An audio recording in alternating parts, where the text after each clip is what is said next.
On November 13, 1961, the marine oil tanker Gulf Lion was crossing near the Bahamas in the Atlantic Ocean when the ship's crew noticed a strange object in the middle of the sea.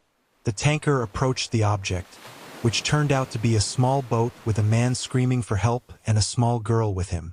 The tanker stopped beside the boat and the crew helped the man board. As for the girl, unfortunately, it appeared she had passed away. The man's name was Julian Harvey, and he was the captain of a small ship called the Bluebelle. According to Captain Harvey, he and his wife were the tour guides for a small family named the Dupperault family. They had taken them on a cruise around the Bahamas. But tragically, last night while they were in the middle of the sea, strong winds hit them, causing the ship's mast to fall, which led to severe damage that caused the ship's engine to catch fire and the entire vessel to sink. Captain Harvey tried to save his wife and any of the family members, but unfortunately, none of them survived. Harvey could only save himself using the lifeboat. Harvey found the girl wearing a life jacket floating near the ship and hoped she was still alive, but when he found her, sadly, it was too late. Harvey spent an entire night on the lifeboat in the middle of the sea. Fortunately, the boat was equipped with supplies for such situations, and luckily Harvey didn't need much time on the boat as the oil tanker found him the next day. Harvey's story was tragic. No one could imagine the difficulty and pain of the situation that the passengers of the Bluebelle went through. But what Harvey didn't know was that he wasn't the only survivor. Harvey didn't know that one of the 7 Bluebelle passengers had also managed to survive, and that the story told by the second survivor was completely different from the story Harvey told.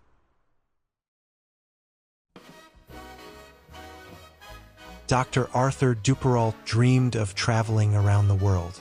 He always talked with his wife Jean about his dream and planned to spend months on a ship sailing together around countries of the world. But since big plans start with small steps, Arthur and Jean decided to begin with a scaled-down version of this trip. They decided to take the family on a vacation at sea among the Bahamas Islands. The couple was excited about this trip. Their plan was to take their 3 children Brian, Terry Jo, and Renee, and drive from their home in Wisconsin to Fort Lauderdale, Florida. From there, they would rent a private ship and spend a week on it in the middle of the sea and among tropical islands. It seemed like an excellent plan for a family vacation. The family arrived in Florida and from there rented a small ship called Bluebelle. The Bluebelle was equipped for this type of trip. It had bedrooms and facilities equipped for the family's comfort and luxury. The ship was captained by Captain Julian Harvey. Harvey was formerly a pilot and now a sailor with years of experience in air and sea navigation. Accompanying Harvey was his new wife Mary, who was a journalist and flight attendant. She would take the role of hostess and cook on this trip. The ship greatly impressed the Dupperault family, and they were excited to spend their vacation on it. They agreed with the ship's owner to rent it for a week. They boarded the ship and began their journey on November 6, 1961. The family moved between the islands, visiting the islands they wanted and staying as long as they wished. They swam in the blue water, lay under the warm sun rays and on the soft sandy beaches. They enjoyed seafood and Caribbean music. Their trip was filled with diving adventures and fishing. It was a beautiful week and would have remained a happy memory for everyone if not for the unexpected events that occurred on the last night of the trip on the way back to Florida. The last night of the Dupperault family's trip was a quiet night. The weather was moderate and beautiful, and the sea was calm. Although it was late and the children should have been in their beds by now, the family wanted to make the most of what remained of their trip. The family sat on the ship's deck satisfied. The trip had been successful and was an excellent indicator for their bigger plan to travel around the world on a ship, which it seemed they could now start thinking about seriously. Terry Jo, the middle daughter in the family, although enjoying sitting on the ship's deck with her family, felt sleepy. She told them she was going back to her room to sleep and wished them good night. Terry Jo was sleeping in her room when she was awakened by screaming sounds coming from the ship's deck. It sounded like her brother Brian's voice calling for their father and asking for help, along with sounds of running footsteps and things falling. Terry Jo was terrified by the sounds she heard. Terry was a small child, 11 years old, and didn't know what was happening or what she should do. Terry hid under her blanket, hoping that the sounds she was hearing were just a nightmare. After a few minutes, the sounds disappeared and only silence remained. Terry Jo gathered some courage. She got up from the bed and went outside the room to see what had happened.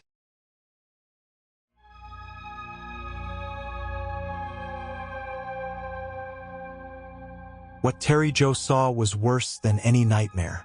Terry Jo saw her mother and brother Brian lying on the floor. Their bodies were still with no movement. But the worst thing that terrified her to the core was that their bodies were surrounded by pools of blood. Terry Jo's mind couldn't comprehend the horror of the scene she saw. What had happened while Terry was inside the room? With hesitation and caution, Terry Jo stepped over her family's bodies and went up to the ship's deck.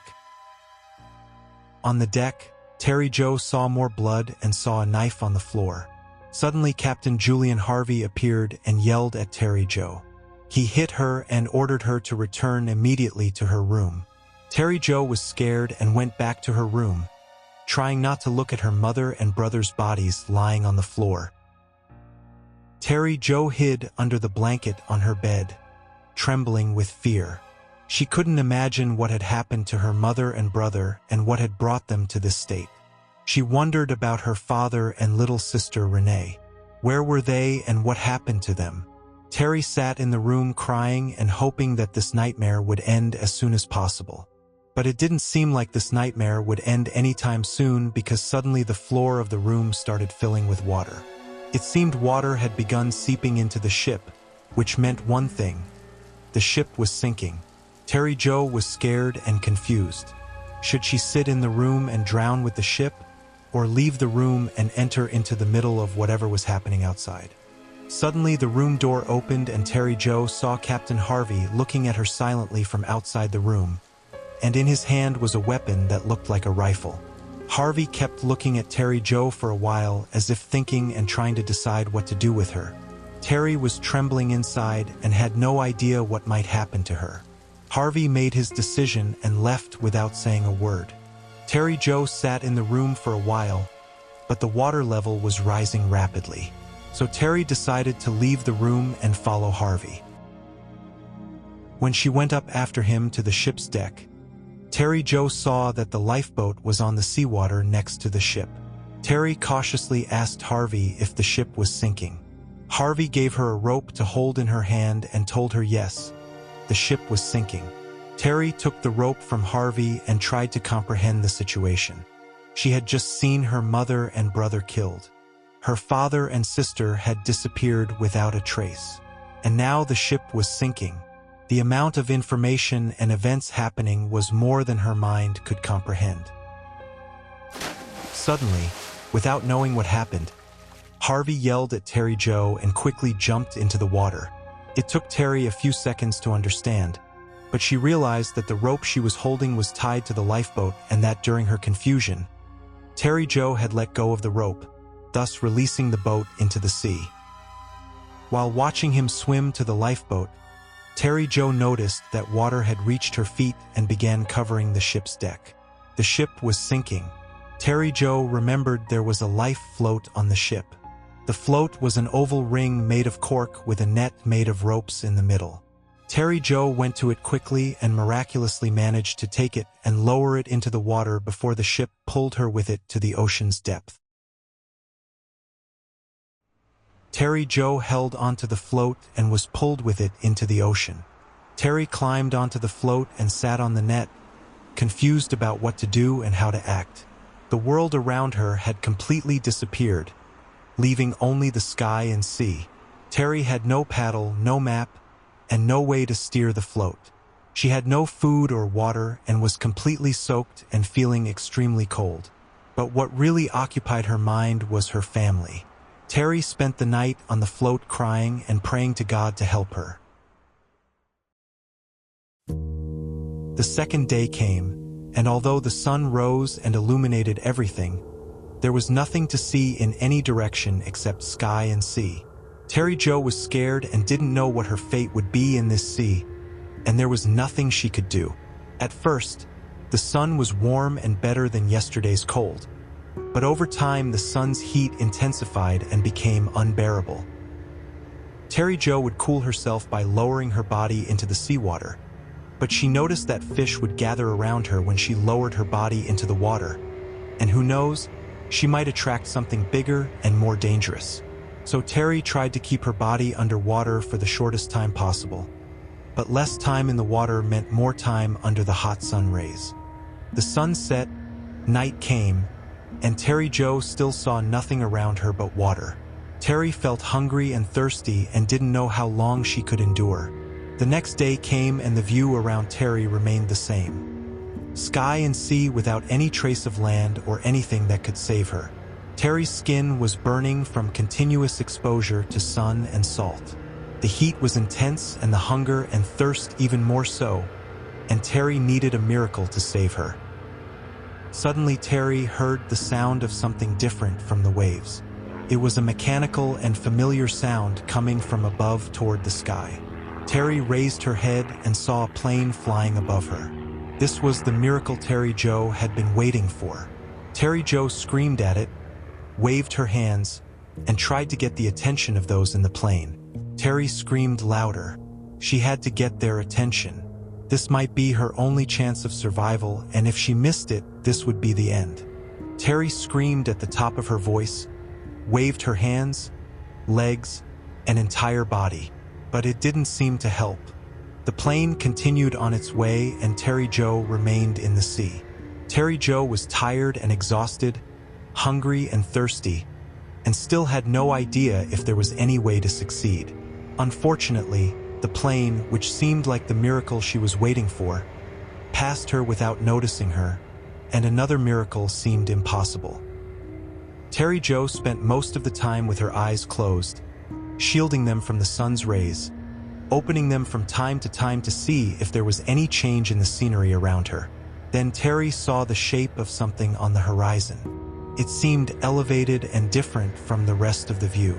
Terry focused on it and it looked like an island. Could it be that a second miracle had occurred? Terry gathered her strength and tried to paddle with her hands to reach the island. When she got a little closer, the island disappeared and the view returned to what it was: sky and sea. It seemed exhaustion was beginning to affect Terry, and she was hallucinating and imagining things that didn't exist, because after a while Terry saw another island, but this time in a different location. Terry tried to paddle with her hands again, but when she got closer, the island disappeared once more. Terry Jo remained confused. Her body was exhausted and she was seeing things that didn't exist, and she began to believe that her end was very near. The Greek cargo ship named Captain Theo was crossing the Atlantic Ocean near the Bahamas when one of the ship's crew noticed something strange in the middle of the sea. He was watching the reflections of the sun's rays on the ocean waves, which formed white spots on the water. The spots were supposed to stay for a few seconds, then disappear according to the water's movement and the ship's position relative to the sun. But the crew member noticed that one of the spots was fixed in place and wasn't disappearing. When he focused on it, he couldn't believe what he was seeing. The ship Captain Theo found Terry Jo in the middle of the sea on November 15, 1961. Terry Jo was barely alive. She was suffering from severe dehydration and her skin was burned from the sun's rays. But she survived miraculously after facing death for about 4 days in the middle of the sea. The news of finding Terry Jo made headlines worldwide and everyone was talking about Terry Jo Dupperault, the girl who survived. Terry Jo was sent to a hospital in Miami and received urgent medical care. Despite the difficult conditions her body went through, doctors said she would be able to recover with continued care. Captain Julian Harvey was in an investigation session with the Coast Guard about the sinking of the Bluebelle. When one of the investigators interrupted the session and informed him about finding another survivor from the ship, telling him that Terry Jo Dupperault was found on a float in the middle of the sea and that she would survive. Harvey's features changed and he asked permission to leave the session. The next day, Captain Harvey's body was found in a hotel room with a suicide note beside it. Harvey said in the note that he couldn't bear the feeling of guilt, so he decided to end his life. Investigators looked into Julian Harvey's history and concluded that his story was likely as follows. Mary, his wife who drowned with the ship, wasn't Harvey's first wife. In fact, she was his sixth wife. Harvey had a suspicious history with his previous marriages and how they ended. One of his marriages ended with a car accident that killed his wife, through which Harvey received a large sum from the insurance company. Investigators noticed that Harvey had also insured his last wife Mary's life, so perhaps he intended to kill her to get compensation from the insurance company. Investigators suspected that Harvey's plan was to kill Mary and throw her into the sea from the ship and pretend her death was an accident. But likely the Dupperault family members found out about it and may have been witnesses to her murder, which led to Harvey's decision to kill them all and sink the ship to hide any evidence. But it seems what Harvey didn't expect was that Terry Jo, the small child he hadn't accounted for, would fight against all circumstances, manage to survive, and completely change the course of events. It seems Terry Jo's survival made Julian Harvey think about the horror of his actions, which led him to end his own life. With time and medical care, Terry Jo's health began to improve. The end of the Dupperault family at Harvey's hands changed the course of Terry Jo's life and made her an orphan.